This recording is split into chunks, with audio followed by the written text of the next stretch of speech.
It happened just minutes ago, and the images coming out of northern Venezuela right now look like the aftermath of a war. Entire apartment towers folded into the ground, streets buried under broken concrete and twisted steel, clouds of gray dust rolling through Caracas so thick the city's skyline simply vanished. People are running, screaming, climbing over rubble that used to be their homes, and if you saw this footage with no context, you would swear a bomb went off, that this was an attack, a deliberate act of destruction.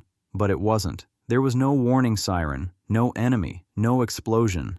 This was the Earth itself, a natural disaster of staggering scale, and it unfolded in less than a minute. Because what struck Venezuela tonight was not one earthquake, it was two massive quakes, back to back, striking almost the exact same spot beneath one of the most densely populated regions in South America. And the casualty models that scientists are running right now are returning numbers so high they're almost impossible to absorb. So here is what the agencies are reporting, and you need to sit with these figures because they tell you everything about the scale of what is happening. At approximately 6:04 in the evening, Venezuela time, a magnitude 7.2 earthquake tore through the northern central part of the country. That alone would have been a catastrophe. That alone would have leveled buildings and triggered a national emergency. But it was only the beginning, because roughly 39 to 45 seconds later, less than a minute, a second quake hit. This one a magnitude 7.5, larger, stronger, and it struck almost the same epicenter as the first. Two violent quakes in the same place, seconds apart.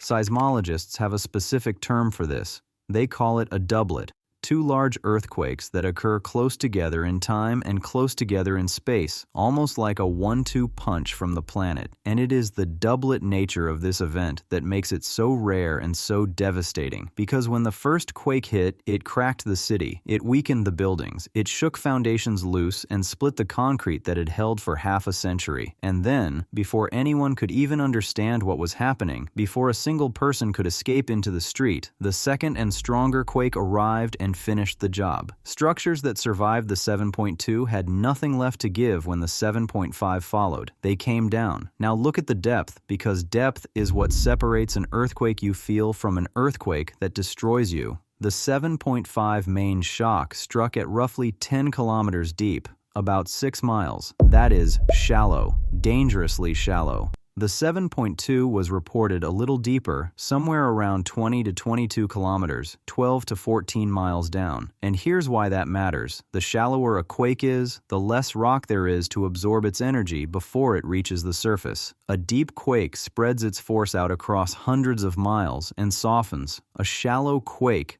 a quake just 6 miles beneath a sleeping city, delivers nearly all of its violence straight up into the buildings and the people on top of it. There is nothing to cushion it. The ground doesn't ripple. It snaps. And that is exactly what happened beneath northern central Venezuela. The epicenter sits near the Yumare and Morón area, but the shaking radiated out across the entire region, into the capital, Caracas, and the surrounding municipalities, into the coastal lowlands, into towns and cities packed with millions of people. Both of these quakes struck on land, not far offshore. Not deep beneath the ocean, directly beneath populated zones, beneath neighborhoods, beneath homes and hospitals and schools. That is the worst possible configuration for an earthquake. A shallow doublet, on land, under a city. It is the geological equivalent of a perfect storm. And the official response tells you just how serious this is. Within minutes of the second quake, the country's acting leadership declared a national state of emergency. Rescue teams were ordered to mobilize immediately. Residents across the affected zones were urged, begged, to stay out of damaged structures, to get away from anything still standing that might come down, to move into open ground and wait. Because here's the terrifying truth about a disaster like this. The danger does not end when the shaking stops. The danger is just beginning. The United States Geological Survey responded with the highest warning it can issue, a red alert, not yellow, not orange, red, for both events. The USGS uses an automated system called PAGER that estimates the human impact of an earthquake within minutes of its striking, and tonight that system flashed red twice. The shaking from both quakes was classified as violent, the top tier of intensity, the level at which even well-built structures sustain heavy damage and weaker ones are destroyed outright. A red pager alert means one thing: a high likelihood of major damage and mass casualties. It means the system expects this to be a catastrophe measured not in dozens of lives, but in thousands. And that brings us to the number that has the world holding its breath tonight, the USGS fatality model, and you need to understand exactly what this is, reportedly returned an estimated range of somewhere between 10,000 and 100,000 deaths. Let that sink in. 10,000 on the low end. But before anyone repeats that figure as fact, understand this clearly. That is a model projection. It is not a confirmed death toll. It is a computer's estimate based on the magnitude, the depth, the population density, and the known vulnerability of the buildings in the region. The real confirmed number is not yet known, and it will take days, maybe longer, to count. But the fact that the model is producing numbers in the tens of thousands tells you everything about how dangerous tonight has become, and why rescue crews are racing into the dust right now, against the clock, into buildings that should never have fallen in the first place. Because that's exactly what they're finding. Buildings that should never have fallen. Look at the structures coming down across the affected zones, and a pattern emerges almost immediately. Many of them, the ones reduced to pancaked slabs and twisted rebar, appear to be older concrete towers. Apartment blocks built decades ago, some dating back to the 1960s, an era when seismic building codes were either weak, poorly enforced, or simply non-existent. Engineers have warned for years that concrete towers of that age are among the most dangerous structures a person can be standing inside when the ground starts to move. The concrete is brittle. The steel reinforcement inside is often inadequate, and when violent shaking hits, these buildings don't sway and absorb the energy the way a modern structure is designed to. They snap, they collapse floor onto floor in what engineers grimly call a pancake collapse, each level dropping flat onto the one below, crushing everything in the gap between them. And tonight, entire residential blocks have been reduced to rubble, not single buildings, blocks. Streets where families lived, where children slept, where ordinary people were sitting down to dinner at 6 o'clock on a normal evening, now mountains of broken concrete and dust. But here is the detail that should disturb you the most. It wasn't just the old buildings. Some of the structures that came down tonight look modern, recent. Buildings that, by every appearance, should have been engineered to survive a quake of exactly this kind. And eyewitnesses are describing something almost impossible to believe. They say they watched these towers fold, not crack, not lean, fold like cardboard boxes being crushed flat, the floors driving down into one another in seconds. And when newer buildings fail like that, it raises questions that will haunt the recovery effort for years. Were the construction standards ignored? Was the concrete substandard, the steel skimmed, the inspections faked? Or is it the ground itself, soft, unstable soil beneath the foundations that amplified the shaking far beyond what those buildings were built to take? Right now, no one knows, but the buildings are down, and the people inside them are trapped. And some of the most chilling accounts tonight aren't coming from the streets at all. They're coming from the water.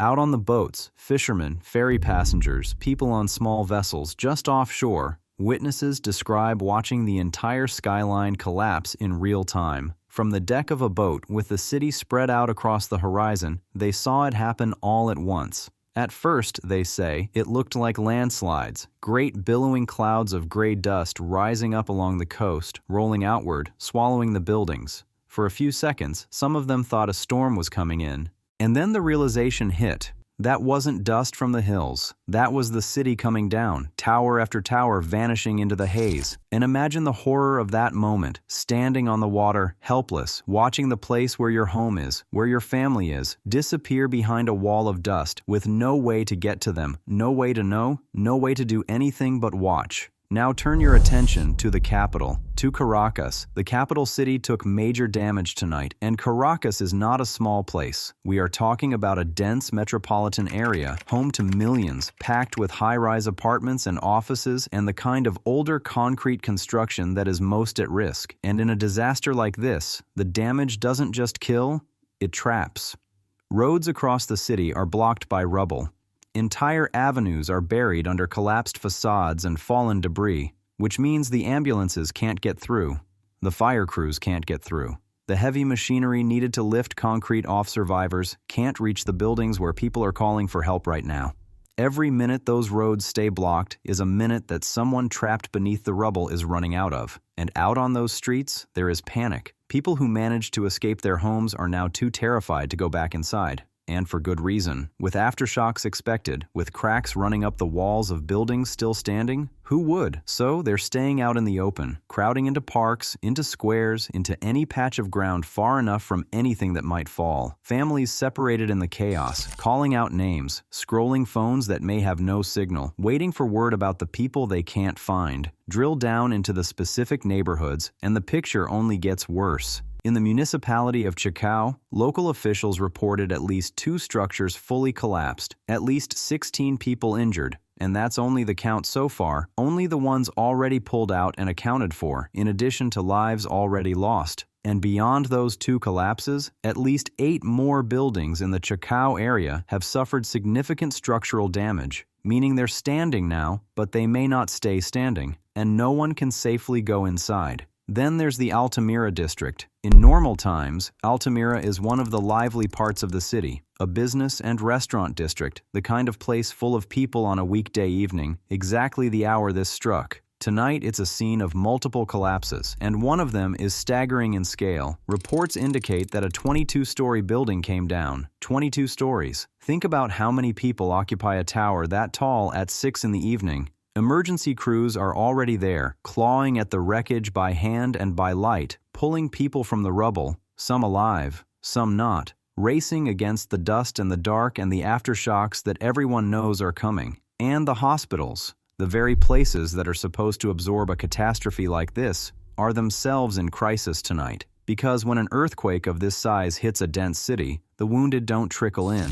They arrive all at once, by the hundreds, by the thousands, carried in by neighbors, dragged in on doors used as stretchers, packed into the beds of pickup trucks, and the medical staff on duty when those 2 quakes struck were never going to be enough. Reports coming out tonight describe hospitals where the night shift has been asked to double up, to stay, to call in everyone who can possibly come because there simply are not enough hands. But here's the cruel part. The hospitals themselves were shaken too. Inside some of these facilities, ceiling panels have come down, plaster has cracked and rained from the walls, corridors that are supposed to be sterile and orderly are littered with debris and crowded with the injured lying on the floor because every bed is already full. Imagine being a nurse tonight, trying to treat a crushed limb while the building around you groans, while you don't know if the ceiling above your patient will hold through the next aftershock. The acting leadership has made a direct public appeal. A call for every available medical worker in the country to report in, to get to a hospital, to help in any way they can. That is the level of desperation we are talking about.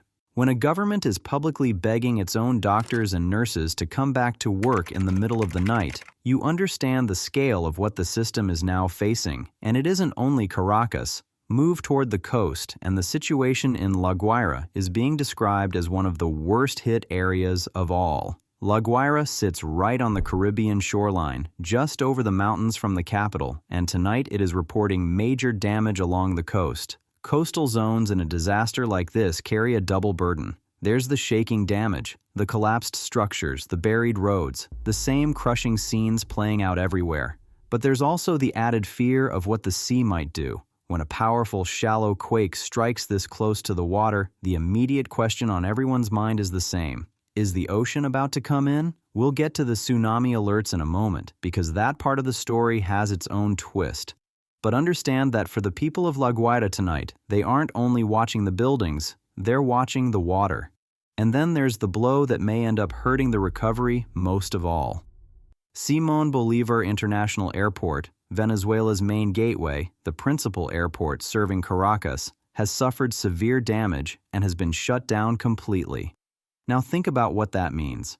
When a country is hit by a disaster of this magnitude, the help comes from outside.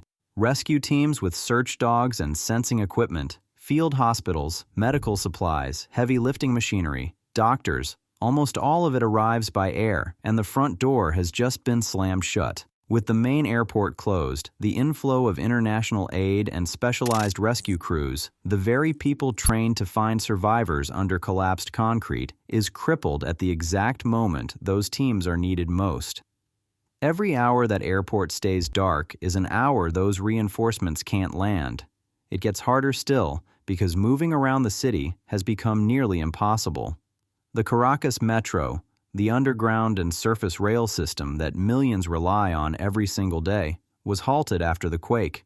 Railway services across the region have been suspended. Stations stopped cold. So now you have a population of millions in a city with roads buried under rubble, and the mass transit that might have moved people, moved rescuers, moved the injured has gone silent. Movement around the city is severely limited in every direction. The people who could help can't get to where they're needed, and the people who need help can't get out. Layer onto that the utilities. As a safety precaution, gas has been cut in damaged buildings across the affected zones. And that's the right call, because ruptured gas lines in a city full of cracked structures are a recipe for fires and explosions that could turn a collapse into an inferno. But cutting the gas also means cooking, heating, and basic daily life grind to a stop.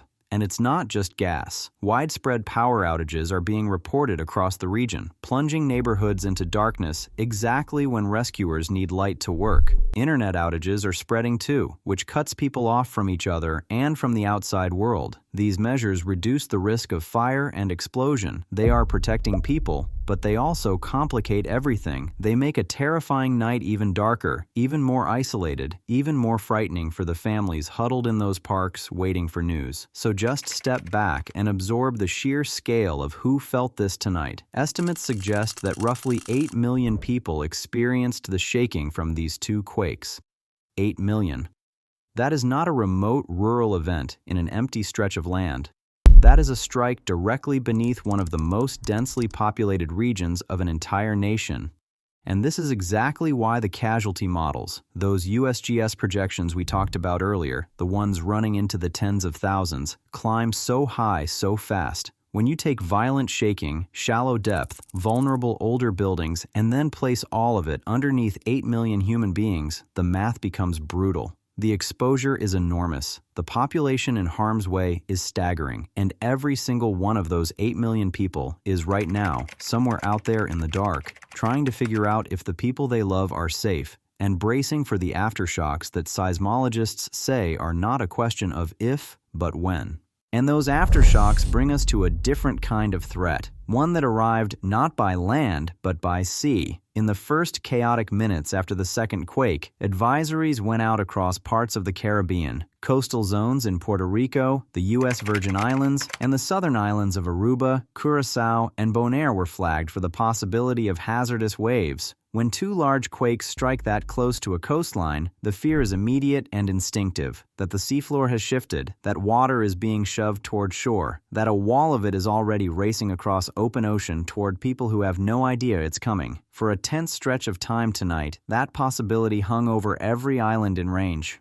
But here's the part you need to hear clearly. The U.S. Tsunami Warning System later confirmed there was no active warning, no ongoing tsunami threat. The all-clear came through. The waves that were feared did not materialize into a basin-wide disaster, and in a night this dark, that matters, because it means the catastrophe, as enormous as it already is, did not spread across the water to swallow island after island. The damage, for now, stays anchored to the land where these two faults ruptured. So why here? Why did northern Venezuela suddenly tear itself apart tonight? Look at the map and the answer is written into the ground. Northern Venezuela sits along the boundary where the Caribbean plate and the South American plate grind past each other, a restless, fractured seam in the Earth's crust. Running through this region are some of the most dangerous fault systems in the hemisphere: the Bocano Fault, the San Sebastian Fault, the El Pilar system. These are the structures that store strain for decades, even centuries, and then release it all at once. Seismologists say the most likely mechanism behind tonight's doublet is shallow crustal faulting along this boundary, though the exact fault responsible has not yet been confirmed. What is confirmed is the violence of what it produced, and there's a cruel detail in the geology that made Caracas suffer even more. The capital is built on a deep basin of soft sediment. When seismic waves hit that kind of ground, they don't pass cleanly through. They get trapped, they slow down, and they amplify. The shaking grows stronger and lasts longer, exactly the conditions that bring older concrete towers down. If that sounds familiar, it should. The very same hazard haunts cities like Los Angeles, built on their own sediment basins, where scientists have warned for years that the ground itself will magnify the next big one. Tonight, Caracas is living the version of that nightmare that those warnings describe. This is not the first time this ground has betrayed the people living on it. Back in 1812, a devastating earthquake tore through Mérida and Caracas, and the toll was catastrophic. Roughly 30,000 lives lost. In 1967, a quake of around magnitude 6 struck Caracas and brought buildings down across the city. But here is the terrifying difference tonight. Far, far more people live in this region now than ever did then. The exposure has multiplied, the same earth, the same faults, but exponentially more human beings standing on top of them, and it is not over. Seismologists say a magnitude 3 to 4 aftershock is now near certain, and a magnitude 5 is highly probable within this week. Remember what we said about those buildings already cracked, already leaning, already barely standing. It would take only a moderate aftershock to finish what tonight began, to bring down a structure that survived the first 2 blows. Rescue crews digging through rubble right now are working under that exact threat, knowing the ground could move again at any moment beneath their feet. The world is already beginning to respond. International condolences are coming in, and at least one nation has publicly offered to send a specialized rescue team to help dig through the wreckage. But with the main airport closed and the roads buried, getting that help on the ground is its own desperate race against time. We will be tracking every confirmed number, every name, every official update as it comes, and the numbers will move, because in a disaster this size, they always do. So here's the question we want you to sit with tonight.